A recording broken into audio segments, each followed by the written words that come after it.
Bonjour à tous et à toutes.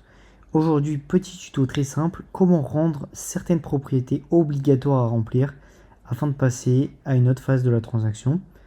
Donc petit disclaimer, vous avez besoin d'avoir HubSpot Sales Professional afin d'implémenter cette fonctionnalité. Donc pour ce faire, on va aller dans les paramètres des transactions. On va cliquer ici sur l'onglet Pipeline. Donc on va sélectionner la bonne pipeline. Voilà, c'est celle-ci.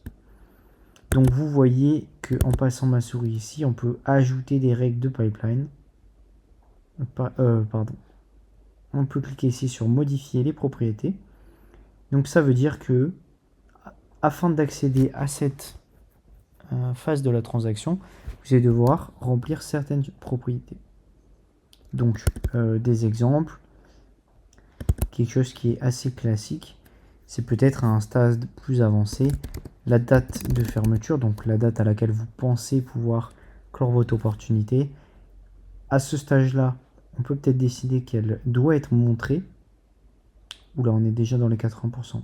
Donc là, on va peut-être décider qu'elle est obligatoire. Voilà.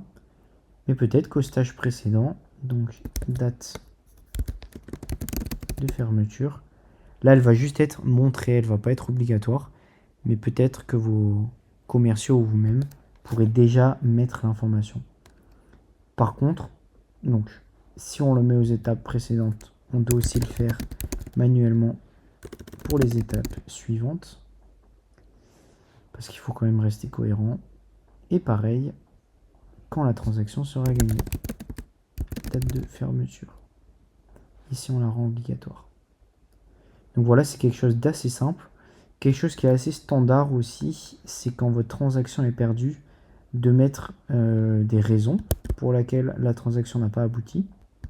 Donc pour ce faire, on va modifier les propriétés demandées et on rajoute lost reason. Donc ici, c'est un drop-down qui a été créé. Donc quelque chose que vous pouvez mettre en place qui est assez standard, c'est de rendre le drop-down, donc la liste déroulante, obligatoire et de rajouter perdu, motif de la conversion perdu. Vous voyez là, c'est un champ libre. Ainsi, la personne pourra mettre une des raisons que vous avez définies. Elle pourra donner plus de détails de façon non obligatoire. Pourquoi je vous conseille d'utiliser un champ libre? Parce que c'est plus facile de faire du reporting dessus, tout simplement, alors qu'un champ libre, ça va être plus compliqué. Et une fois que c'est bon, n'oubliez pas de cliquer sur enregistrer afin de ne pas perdre votre temps. Très bien. Donc maintenant, on va retourner sur les transactions et on va tester ça en live. Je suis dans mon pipeline et je vais drag and drop un de mes deals, une de mes transactions à cette étape. Et vous voyez, maintenant, ça me demande de remplir cette propriété. Donc à ce stade-là, c'est pas encore obligatoire. Mais si je l'avais mis à ce stade, vous voyez que là, ça devient obligatoire. Donc vous pouvez appliquer ce genre de logique sur des champs, ou en tout cas des informations que vous aimeriez avoir, ou en tout cas qui vous semblent nécessaires. Donc vous pourrez considérer ça un peu comme une sorte de checklist obligatoire afin de passer à l'étape suivante.